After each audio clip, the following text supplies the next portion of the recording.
Hello, good evening, good morning, good afternoon, whatever time it is in your section of the world. We do appreciate you tuning in to hang out with us tonight. This is pre All Star, pre trade deadline, another mid-season edition of Backyard Buckets presented by Backyard Sports. I am Bentley.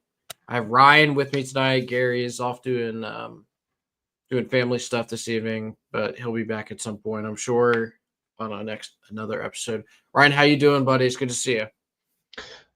Doing all right. Excited for All-Star festivities. I always enjoy them, even though they're not as interesting as they used to be back in the day. But I always enjoy them. It's a nice showcase of, especially for fans who don't watch a lot of these teams on a day-to-day basis. Which, if you watch ESPN, there's only 4 teams in the NBA, so it's nice to know about the other 26 sometimes.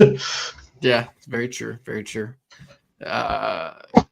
Some quick housekeeping before we really dive into the All-Star stuff. The rosters were just announced, minutes ago, honestly. So that's going to be fresh in your ears here. But we'll just kind of run around a little bit here. Sacramento came out this past week and said they're open to fielding offers for De'Aaron Fox, who's I believe next year he'll be expiring. He has like 2 seasons left on his rookie extension deal, and then he's going to be looking for a max extension. He has come out and said, or his agent, I guess, has publicly said that the preferred landing destination for him would be San Antonio. I tend to think that's probably the best landing spot for any of the upcoming free agents in the NBA looking forward. Either there or maybe Oklahoma City, but San Antonio is going to have a little more cap space than Oklahoma City. Ryan, disagree with preferred landing location for Fox that makes the most sense to you? I think if you're looking out at the future of the NBA, and especially if you're a guard, that makes a lot of sense to want to go there. You can be the number 2 to the future of the NBA as long as he stays healthy. Don't blame anybody for thinking that's the way to go. I think if I was basically any position 1 through 4, I'd be like, yep, I will go play with him. And you can fit almost anybody next to him because of the way he plays. Yeah. And Fox, it's probably the only spot that Fox can go where he's not the best player. There's very few spots where he's not that like he would want to go to and that has the assets to get him, that he would arguably be the second best player. And I think you can't win. You likely cannot win a championship with him as your best player. You probably need a second guy that's either better than him or very close with a much better surrounding roster. Which you could argue that's what the Kings have right now. 2 guys that are in the same ballpark quality wise with a decent surrounding roster, but that didn't work. So yeah, I agree. He's probably not the one on a championship team, but he could be the second best player on a title team. Especially next to like Vic. I equate that. It's obviously not a direct 1-to-1 comparison, but like a Jokic, Jamal Murray type of deal. Yep. Where Vic maybe not as good as Jokic, and De'Aaron Fox, however you view him, potentially a little bit better than Jamal Murray in that situation, right? Comparable, though. I do agree that is they're in the ballpark with each other for sure. Yeah, that's kind of like the closest just cursory search in my mind of what does that look like, and that's just kind of what I see there. Yep. Second piece of housekeeping, Jimmy Butler has been suspended indefinitely, I guess, by Pat Riley and the Miami Heat. Comes on the heels of him just walking out of a practice. Little strange. Ryan, have you ever seen a player in the NBA be better about an exit? Because that man surely knows how to make an exit, I can't remember a guy doing that and like burning the bridge. Last time I remember a guy walking out of practice was a high school teammate. He didn't play much after that. He didn't play much to begin with, which is why he walked out of the practice. He really didn't play much after that. So Pat Riley's just doing what any high school coach would do under the same parameters. Sure. Yeah, I think every team has to be terrified to trade for him too. Like his value has to be basically zero or close to zero. I mean, it's not zero, but for a guy of his caliber, it's nearing zero, which sucks for Miami because they didn't do anything for that to happen, right? They probably were hoping he would play, and then it's like, yeah, we can get a first for him, like maybe a guy match him with Tyler Hero and Bam, like. But now, I don't think you can do any of that. So, yeah, it's gonna be it's gonna be interesting for sure to see how that situation plays out. You think of all of his exits, right? The Philly thing, they didn't want him. They chose Ben Simmons. The Minnesota thing was wild because there was the whole practice situation where he played with 4 bench players against the other 4 starters in a scrimmage. And, the story goes that he took the 4 bench players and beat the 4 starters in a game. And then the Chicago thing was a little messy with Tibbs, and he wanted to stay, but he wanted like a different coach. I don't know. It was a messy situation, right? They just seemed to get wilder and wilder as time goes on. He told Philly on the way out that they like made the wrong choice. I mean, they did, but it was just interesting to see. And this seems to take the cake out of all of them, in my opinion. Yeah, I do think it's a legendary move to be like, I'm taking the bench players and gonna on my way out, I'm gonna show y'all aren't good enough. It is one of the pettiest things you can do for sure. It is an all-time move. It's a stupid thing to do, like if you want to stay somewhere, but it's an all-time petty move. Oh yeah, I respect it for its craft. 1,000%, absolutely. Well, let's shift gears once again. We're gonna move to the All-Star. This is the portion of the show where I read rosters, and then Ryan talks about them. I know everybody's favorite portion where you just get to listen to the host read names. But we're gonna start in the Eastern Conference because that's where we live, and these are the players we get to see the most, at least on national television. We all have league pass here, so we can pick and choose which games we want to watch, obviously. But leading the team out onto the court in the starting rotation for the Eastern Conference would be Giannis, Donovan Mitchell, Karl Anthony Towns, Jalen Brunson, and Jason Tatum. Now, before understand this is a fan selection, right? So when we get to the West, the fan selection will make a little bit more sense as opposed to like the players and coaches voting on it. Let's say you're the NBA basketball czar, Ryan. Does the starting 5, were these all deserving in your mind of being the starting 5 for the Eastern Conference so far in the East, in the NBA? I think they're all deserving all-stars. Jalen Brunson is probably the fringe guy as a starter versus reserve. And Mitchell probably too. The argument with Mitchell is his numbers are down, but his team is so much better, which like usually benefits you in a coaching vote more than it does with the fan media. Maybe media it helps, but fan vote it usually doesn't help. But he has a sick nickname, so that helps with fan vote. Sure. Jalen Brunson, huge media market, not super shocking to me, but he's probably like a reserve. He deserves to be in the game either way. So it's the offensive engine of one of the best offenses in the league, if not the best offense in the league. So I'm fine. Like none of these guys are crazy. I'm looking at the reserves and thinking like, who would I replace? And like Jalen Brunson might actually just be the starter. Yeah, I think that's probably the way I would go. I obviously am a bigger Darius Garland fan than most, so if we wanted to swap Garland for like Brunson or even Mitchell, I would be okay with that. But the rest of the guys, I feel they probably nailed it.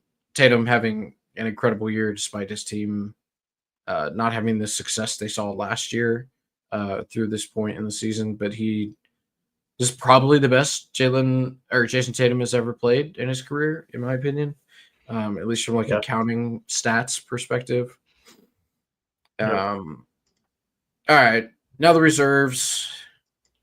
Jaylen Brown, Darius Garland, Evan Mobley, Tyler Hero, Siakam, Cade Cunningham, and Dame. Same question to you, Ryan. Looking at this lineup, snubs in the East? Do you feel like they nailed it? Just kind of overall vibes of what you're thinking here. And obviously the coach is Kenny Atkinson, the number 1 seed in the East. Right. Yeah, I think there's one obvious guy that I think we can all kind of like, who's having a great year. I don't know if it's an all-star year, but it's having a great year. Tyler Hero is I think the guy that everyone would look at. First-time all-star. Congrats to him. Mm-hmm. Has he been better than Trae Young? I'm a big Trae Young fan. Mm-hmm.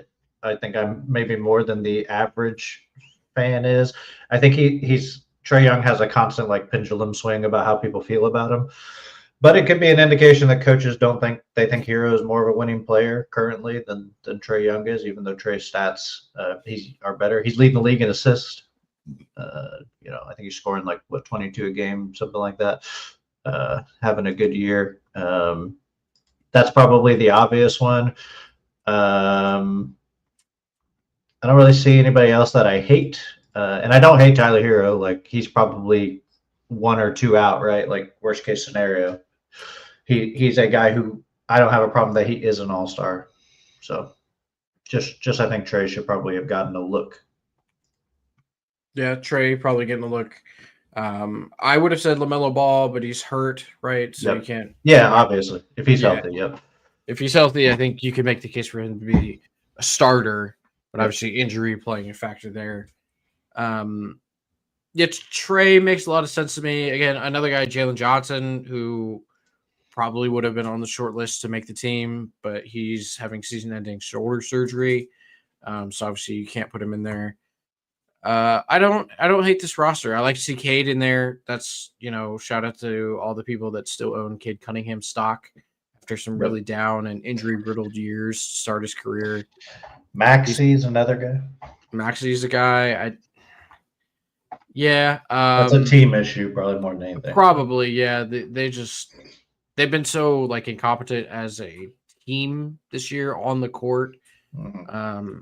Paul George choosing to drive down Broad Street during the Eagles like celebration. I'm gonna say that knocked the whole organization down a peg. We all saw the stat the other night. 446 games played, 400 games missed for Joel Embiid during his career. Like that's just the 400 club. Yeah, crazy. I'd love to see anybody else that has reached those numbers. I honestly don't think there is anyone, right? Like who has? There might be, but I'd be surprised. Yeah. Well, because so I think what makes it so tough to hit those numbers is like you have to have the team believe in you enough, and you have to play well enough in those 400 games played that they don't just cut you after 400 games missed. You know what I mean?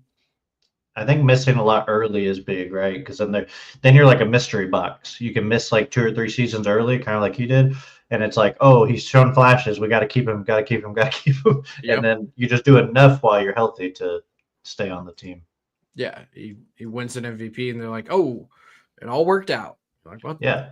Kind of, I guess. And when he was hurt early, they were like, he could be anything. He could even be a boat. I do remember them saying that, yeah. Josh Harris emailed me one time. He's like, I got the boat. And I was like, all right, bud. Yeah, the boat has sprung a leak. So we're good. We're good with the Eastern Conference, right? I do want to say there's 2 big injuries, right? LaMelo and I didn't mention them because of that, but shows the talent level of the Eastern Conference. It has improved quite a bit. There were already a lot of these guys were already around, but there has been guys who were not yet all-star caliber that have jumped in now, causing you to think about it, right? It used to be the last couple of years, the East was like, yep, we pretty much know who it's going to be, like across the board. You might have one guy. We're talking 4 or 5 deep if they're all healthy that didn't make the all-star game that probably would in a normal last couple of Eastern Conference years. So it just shows the Eastern Conference is getting better, and there's some young guys that are pretty good. So I just think that's interesting. The West is even worse still, but there's some quality in the East. Yeah. As you were talking, I thought of a couple other names. On the injury front, you're looking at the Orlando guys, Franz and Paolo. Mhm. Obviously, Paolo, of course, all-star level player, but he missed so many games early. Franz, probably one of those fringe all-star guys who missed a bunch of games as well. And there's a guy who you brought up on the show a couple weeks ago when we were doing our trade show, and I kind of downplayed the trade that you proposed for him. But as I've watched a little more and thought about it some more, I think I've come around on it. Zach LaVine is having an incredible season, and you kind of tossed out the idea of him going to Orlando. I think I like that much more now than I did in the moment. So credit to you for having a good trade idea. I think no, you're very knowledgeable about this stuff.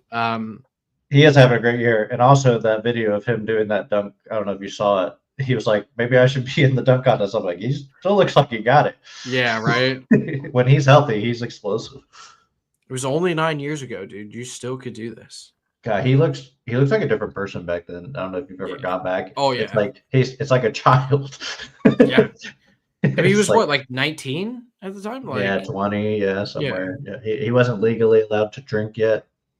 Yeah, it was crazy. Him and Aaron Gordon and Dwight Howard. Maybe the greatest dunk contest of the modern era.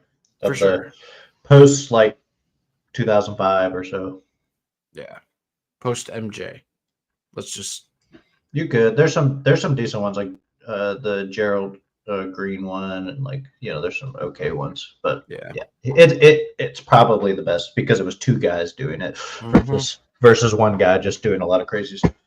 Yeah, and they were going head to head, right? Like it was just back and forth. Yeah, and there's controversy over the win, which indicates it was good. Yep. There's very rarely any controversy. It's like the only time there's controversy is like, why did they give that guy any points? That other guy crushed him. This is like you flip a coin, and that's a rarity nowadays. Now it's just Mac McClung jumping over 7-footers. Oh, can I ask you that? Can I ask you that question before we? Someone had a Mac McClung question on another podcast that I listened to, and they said, "What's more likely to happen, Mac McClung three-peats or the Chiefs three-peat?" who else is in the dunk contest? I forgot. I looked it up a while ago. I'll tell you real fast. Okay. Well, my answer, regardless of who's in the dunk contest, is going to be the Chiefs because I don't pick against Patrick Mahomes in the playoffs.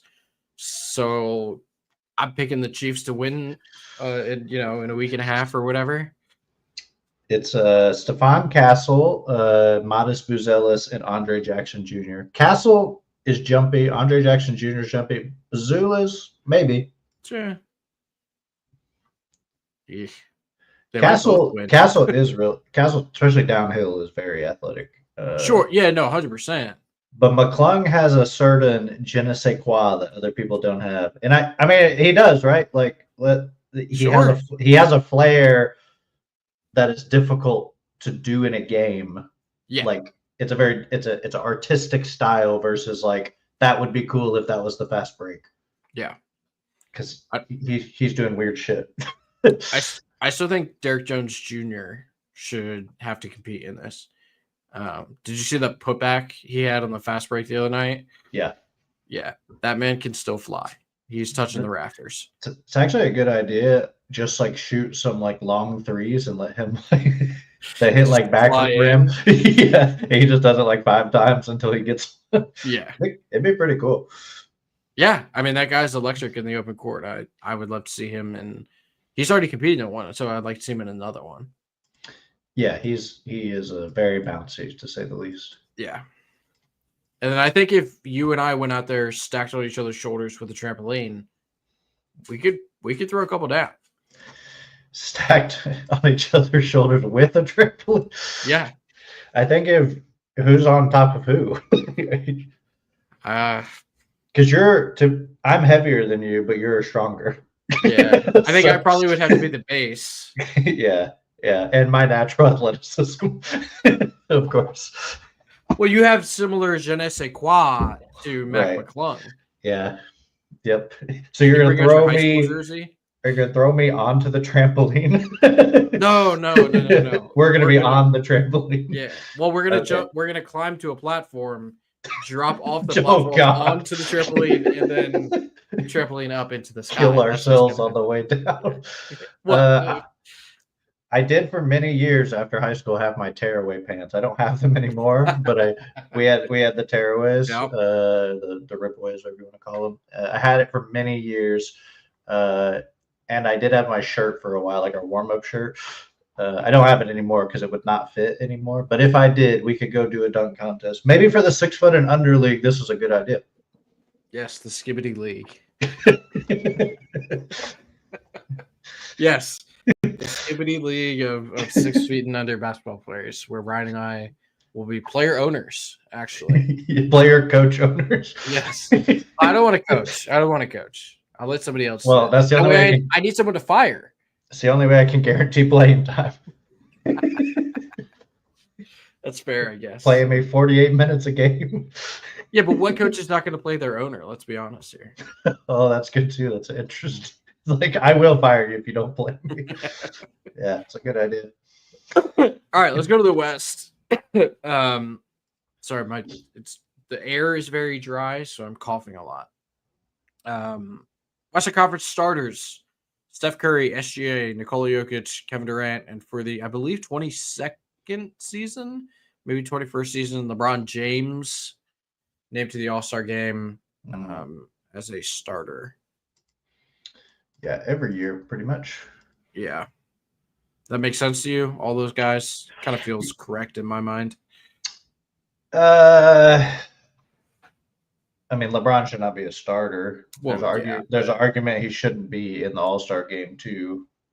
Steph as well, probably not a starter. Steph should be an All-Star more than LeBron should, but LeBron's in the conversation, and LeBron will be an All-Star until he retires. So yeah, it's irrelevant to ask the question, but from a is he?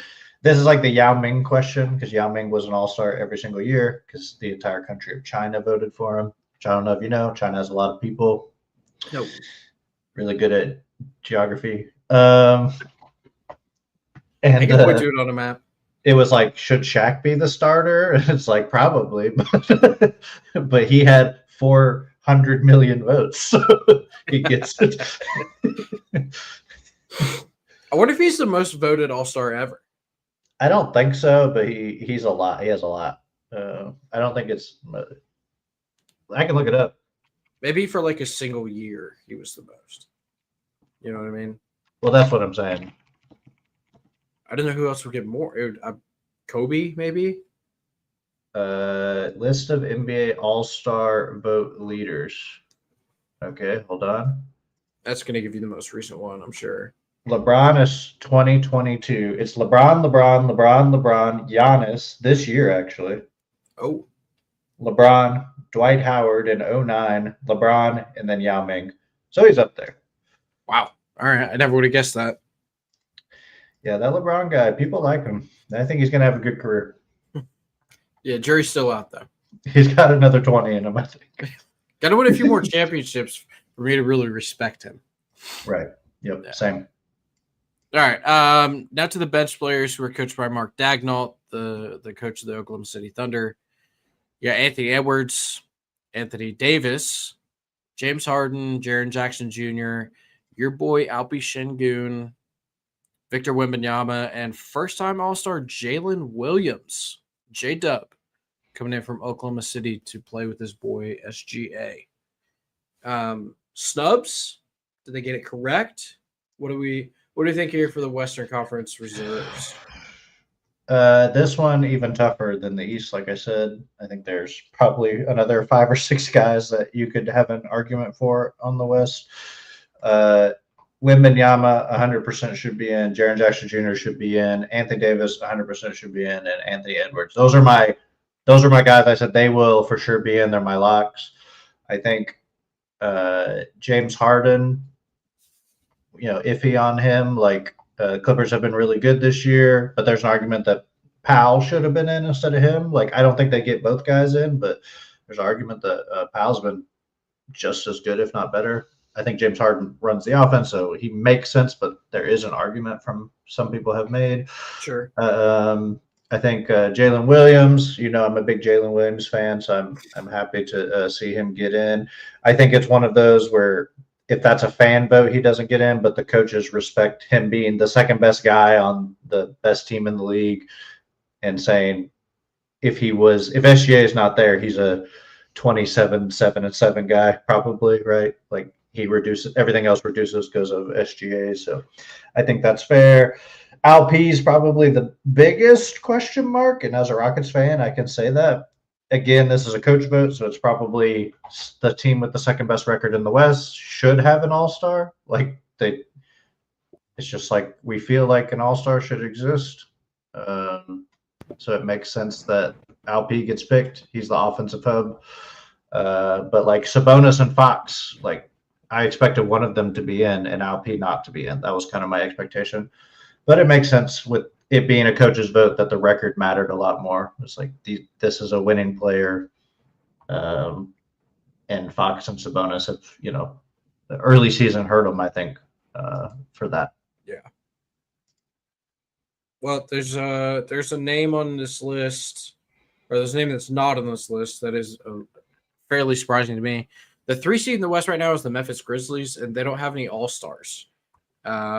Or excuse me, they have Jaren Jackson. Jaren Jackson Jr., yeah. Sorry, my apologies. The most popular player on that team is Ja Morant. I kind of thought that they would lean more into that aspect, given it's All-Star weekend.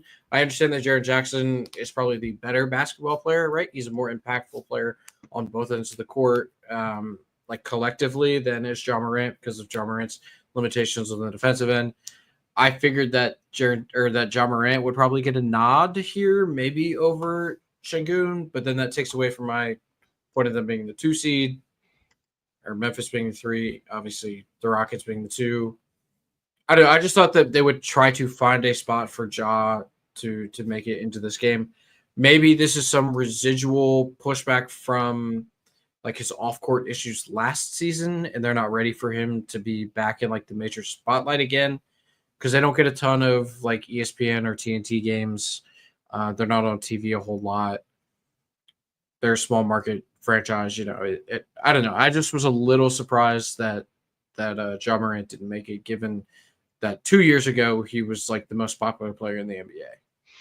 Yeah, and they've been very good. Mm-hmm. So that and they have, but they're also really deep. Like you brought up. I just think Jaren Jackson Jr. has been the best guy.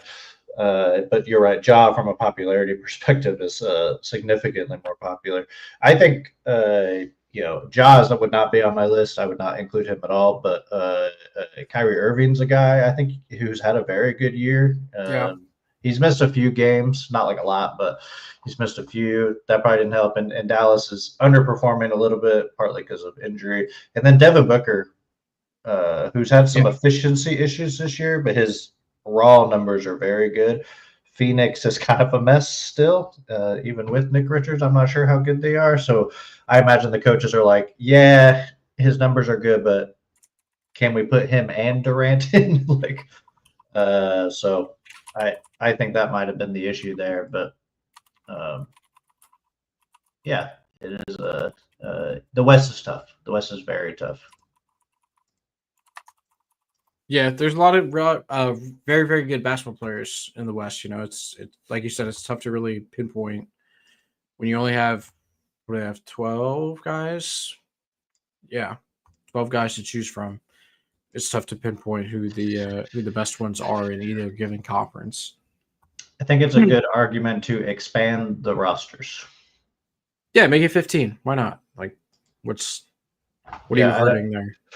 Yeah, and then you can play guys less, which I actually think is probably preferable because Nikola Jokic wants to play about 45 seconds. So you take him out, put the young guys in, right, that made their first All-Star game. They may not be back.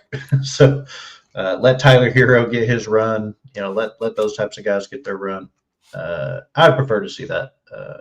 Some people might say that's cheapening the All-Star, but guys, I'm going to let you all in on a secret. The All-Star does not matter. It has never mattered. It's not an entire season award. It is a 55% of the season award. Guys have made all-stars and then collapsed. Tyrese Halliburton is a good example of that. It is not indicative. If you ever argue with me about what player had a better career and you start with all-star games, I will immediately reject your opinion and assume you don't know Paul. Yeah, that's the Carmelo Anthony debate, right? I mean, he has the gold medals, but that's what you start with. Yeah. You're Carmelo, you're like, oh, Carmelo Anthony's a top 50 guy. It's like, yeah, gold medals is immediately where I start. He was a dominant Olympic player. I would 100% start there. Yeah. And then maybe Denver. and then the Knicks, and then I'm done. I won't talk about it anymore. Well, you have to include Atlanta in there, his illustrious career in Atlanta. Houston. Yeah, the 1 year in Houston. Yeah. What's funny is Houston wanted to sign him when he was just coming off the Knicks. He was still they wanted to pair him with Harden, and he did not go there, obviously. Right. But they had this huge, they rolled out the red carpet. They did the video where they're it's fake Carmelo running down the court with a Rockets jersey on. It's all made up stuff. And I'm like, thank God that didn't happen. I don't think Harden and Anthony would have been great together. But it was Dwight Howard at that time too. So it was trying to build a big three. I don't know how that fit would have been. But their philosophy was put good players on the team and go from there. You'll figure it out. It's the who was the GM at the time that's now in Philly? Daryl Morey. Yeah, the Daryl Morey approach is just get stars, dude. Get top 25 guys. Yep. That was his thing. I agree the fit would not have been great, but I had faith that James Harden at that point in his career would have figured something out. I think Harden would have been fine. I think it would have hurt Howard more than anything. Yeah, for sure. There's an argument that Howard becomes almost useless at that point because there's no space for him. Yeah. And he needs to be near the basket. I don't know if you remember that. But I'm familiar. He liked to take the jumpers and stuff, but it was not good. Speaking of James Harden, I had a conversation with someone today, just kind of explaining is a buddy of ours whose daughter is getting into middle school basketball. So I was explaining how some of the rules kind of work. Yeah. He couldn't quite grasp the concept of the possession arrow and how it only changes on jump balls. So I was explaining that to him. And then he was asking me about what a travel is, by the book, right? Everybody knows what travel is. And I was like, well, you get the gather. It's usually when you're going up for a layup, right? You're in the paint. And I was like, but then James Harden kind of changed everything and he introduced the gather step into a jump shot. And it looks like he's traveling when he takes 3 steps backwards and then takes a 3-pointer. But by the letter of the law, it's just a gather and then a shot attempt. So it's not really traveling. Yeah, he turned the gather into a 5-step movement. It's I just will continue to spin this ball for as long as possible and step a couple. And if you watch it in slow motion, it's incredible. The coordination that he has. It's really annoying for all old school guys to be like, what the hell is that? Yeah. I don't love the gather dribble. I think they should probably get rid of it. Or tighten up its definition. You cannot gather multiple steps. Your gather has to be a singular step. It's once the ball stops going down, you get 1 step from that point. Yeah. That's not how it works right now. But yeah, that is confusing. I would not teach middle school girls the gather step because it's not a rule in middle school basketball. Even though you see it all the time, not in just girls basketball, but AAU, there's guys, and I love when the refs call travel and they're like, it's a gather step. It's this ain't the NBA, man. This is 9th grade. We're a long way away. Yeah, where are you gathering to? The James Harden gather step is special because it's one huge jump backwards and then 3 tippy taps and then he shoots the ball. You're like, what? him and Steph may have ruined middle school basketball for the next decade. Yeah. Oh yeah. Because every middle school game I've ever seen, my nephew just recently stopped playing middle school basketball, and I would watch some of his games sometimes, like film of it and stuff. And it's just like guy crosses half court, immediately looks to shoot. And it's like you're in eighth grade. You should you can't even get the ball to the rim. Yeah. It's like it's logo 3, baby. Here we go. It's not what you want, bud. I promise you, it's not what you want. No fundamentals. Yeah. Now I sound old. They need to be doing the Mikan drill at that age. I said a similar thing. I was like, look, I understand that, like, I was just playing the carry, right? And I was like, I get it. When you're like controlling a dribble, it's typically up and down. But if like Kyrie Irving or Steph, somebody gets into their bag, like if you're dribbling back and forth and breaking someone down, just the natural movement of your hand and the ball, so that the ball is going to touch your palm. And the actual rule is palming the ball, right? It's not a carry, it's a palming of the ball. I was like, so I get that they're not going to call the carry when you're like breaking a defender down with your dribble. So I'm okay with that. But it's when these guys are walking up the court carrying the ball like over and over again. That so I understand that, like, the new age NBA it's taking guys off the dribble, it's in these step back threes, it gather steps in the lane, Euro steps, whatever. There should be some blend, because basketball players are more talented nowadays than they have ever been in the past. It's just undeniable, right? And I promise that we've seen the adaptation of all of these new school basketball players coming in that have so many, like, they have such high skills when it comes to handling the ball and perfecting all these moves. I promise they will be able to adapt to us going back to calling some of these basic travels and carries, and the double dribble not as much, but like just play the game fundamentally until you have to get into your bag and then show off your skills that way while still attempting to look fundamental, right?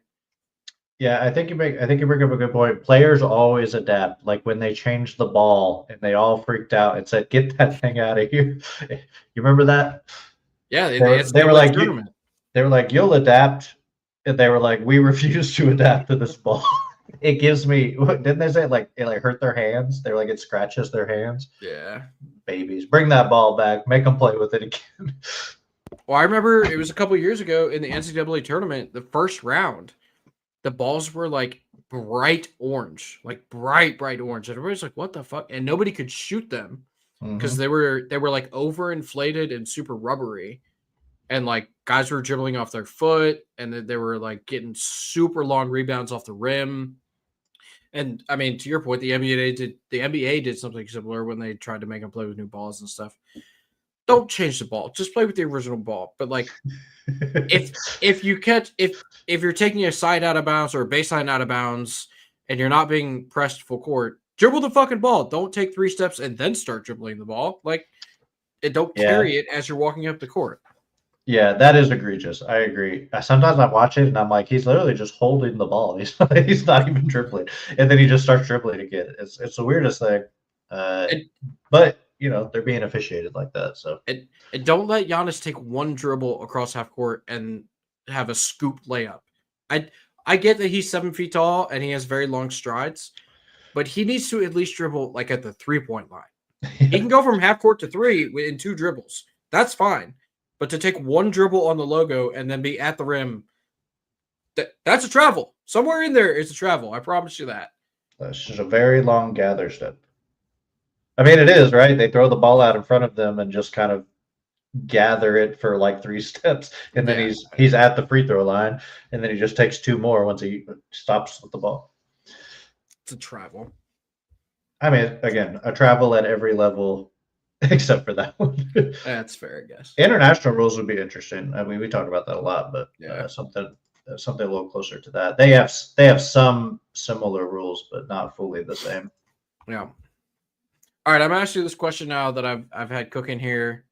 It's a hypothetical. It's a little open-ended. You can take it whichever way you want. It involves your team, the Houston Rockets, who is the 2 seed in the West. It also involves the Cleveland Cavaliers, who are the 1 seed in the East. Mm-hmm. We fast forward to, I guess it'd be May timeline. No, it would be, yeah, it'd be May when the conference finals start. We get to the conference finals. There's 4 teams left.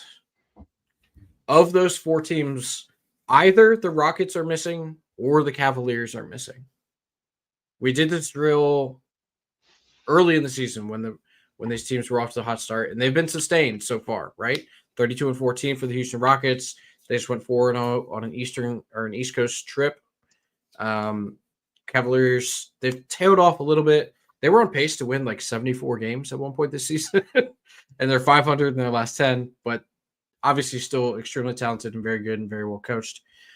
Ryan, of those 2 teams, Cleveland and Houston, which would be the most shocking to not be in their conference championship game? And what's the path you think for that to occur? I think it would still shock me if Cleveland is not up between the 2 of them. Yeah. It wouldn't shock me if Cleveland just doesn't make it in a vacuum, but it would shock me if you said one of them made it. That would be surprising to me. Mm-hmm. I think Cleveland has got a 5-game lead right now. I think it's 5.5 actually. Yeah, 5.5 game lead over Boston. That's a pretty good spot at this point in the season, right? They're trending towards the 1 seed. Mm-hmm. They don't have to be great to get the 1 seed at this point. They can be above average and probably easily get the 1 seed. That means they're playing some combination of Miami, Detroit, Atlanta, Chicago. I feel pretty good about them beating pretty much all 4 of those teams. Maybe Miami's a concern. Detroit probably takes a game or 2 off of them, but I don't think. I actually don't even think they'll take 2 games. That's like a 5-game series. Atlanta, if they're healthy, they're not going to be healthy. And Chicago, they might have 3 players by then. So then the only scary option is Philadelphia at full health, right? If Philadelphia makes it through the play-in and then they play them, right? So that's how that wouldn't happen. And then they get to play right now Bucks or Pacers. Bucks obviously be a concern. Pacers, if they shoot, can beat anybody, but I still don't think they're that good right now. They have been playing better recently. But a much weaker schedule, let's just be honest, in that situation than what, for example, Houston would have to do right now, which is, again, play Minnesota, Dallas, Phoenix, or Sacramento in the first round. They could lose to any of those very easily. And they're Sacramento, I don't know if I would say that's a very easy loss, right? With Fox, it would not shock me if they beat them. It would not shock me. Golden State, I'm not and San Antonio are kind of in there too, but I don't really I don't feel great about either of those teams. But yeah, I mean, even if you're saying they get to play Dallas, fully healthy Dallas, I think they're the underdogs probably against a fully healthy Dallas team. Mm-hmm. There's an argument they're worse than the Minnesota team at their peak. Even though they've been playing better recently, but they didn't start the season. Phoenix, obviously, the playoff regiment there is the experience is going to be tough. And then, assuming they beat them, they then have to play the Lakers or the Clippers. Yeah, Lakers or Clippers. 2-5, yeah. Right? Yes, whatever. Either one. The West is really hard. Is basically my response. And Houston is very young, and they're deep, which is not always as useful in the playoffs.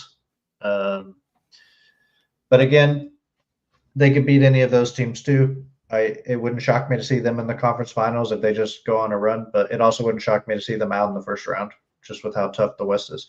You end up having to play Denver in the first round or something, you just never know. Or Denver in the second round. It's a lot tougher. Trae Young versus Kevin Durant first round is I'd rather play Trae Young. I like Trae Young, but I'd rather play him. Yeah, I agree. That really was just a ploy to get you to talk about Houston, but I had to phrase it in terms of a question. Well, I appreciate that. I always like talking about them. And every week I say it can't continue, and then it does. and it gets better. It's not. It's like I was like when they had their 4-game stretch, and it was Cleveland, Boston, Atlanta, Mm-hmm. and I'm like, Cleveland will probably split because Cleveland had to play a back-to-back the second game. Like we were their second game of the back-to-back. We played them. Then there was a day off for both teams. Then Cleveland had to play a game, and then we played them again the next night. So I was like, if we lose the first game, there's a decent chance we'll win the second game. I thought we'd lose to Boston, just straight up. And then I thought, well, Atlanta's a back-to-back, but they're both back-to-back, so we feel good. We barely beat Atlanta, and all those games were close within a few points, and they ended at the end of the game. But I said, if they go 500, I'll be ecstatic. And they went 1,000. It's a good record for those. That's actually the best record you can have. Yeah, somebody doesn't know that. Yeah, and so I am setting expectations low continuously, and they are far exceeding them. I think I was the only person that took the under for their record, I believe, their line. I think y'all two took the over because it was 43.5. Mm-hmm. And I took the under because I was just like, they're still so young. I don't trust them. And 4 guys all got demonstrably better somehow. They're not even fully healthy right now. No, Jabari Smith. Jabari's hurt. He's not even going to start when he comes back, probably. Yeah, I don't think you can start him when he comes back because of how good Thompson is playing. Yeah, Amen's averaging 15 and 8 and 4 and 3 stocks. Yeah, how do you, outside of needing the shooting, but you can figure that out. I don't know. Yeah, they're really good. Oh no, 100%. They're super fun to watch too because they play extremely hard. Where I know I kind of use that phrase a little too often. I think all these teams are playing hard, right? Yeah, they're professionals. Yeah, but there are certain nights and certain teams where you can watch the games and not everyone's diving for loose balls, right? But that's not the case with Houston. Everybody dives for all the loose balls on Houston, and that's what I mean when I say that they're playing hard. Well, the good thing in Houston, they don't even let the loose balls hit the floor. They're on it before it touches the floor. It's get on the floor. It's I'm above the floor. I'm above the floor. The ceiling is the roof sometimes. The Terror Twins, they just take it from you. They never touch the floor. It is, I've said this before, and I know we don't want to make it a Rockets podcast. I do, but we don't. It is the most unique team I've ever watched in this volume because I watch every game they play. I think I've missed 1 game this year, and I went back and watched it. So I didn't really miss it. I just watched it later. Maybe 2. I grew up, watching McGrady and Yao primarily. That was my youth, right? Mm-hmm. Much slower paced NBA. So the defensive teams gave up 68 points. Right. And the offensive team scored 98, right? That was that's how it was. But breaking 100 was a big deal back then. So of this era and in the modern times, I've never seen a team that plays the 04 Pistons, just everybody's got their hair on fire, and not everyone can defend, but most of them can and can at a high level. It's just fun. It's so different than what you see on a day-to-day basis. And that's why I always say, if people haven't watched them, I recommend just watching them because they are a good time. You get to see stuff you don't, and there are a lot of freak athletes on the team too. A lot of fast break windmills and stuff that not everybody's doing. So, and their starting point guard is my size, so it just makes it cool to see him run around. Yeah, and talk about a guy who plays above his size. That guy, he was guarding Wemby when we played San Antonio. That was their matchup. It was not a cross match that got messed up. That was his person he covered, and he just pushed on his legs the whole game. It was shoot over me. Yeah. Well, he learned at the school of Kyle Lowry in Toronto. Yeah. Except for Kyle Lowry, he turned around and put his butt on you, and then it was game over. You were locked in. Tossing that thing, and you didn't know what to do with yourself, Yeah, they don't do that in France. Yeah, thank you for letting me talk about my team. I appreciate it. Of course. Do you want to talk about my team? Would you like to talk about the Wizards who've won 6 games this year? God, I think I'm the only one that took the over on them. Yeah, I think you were.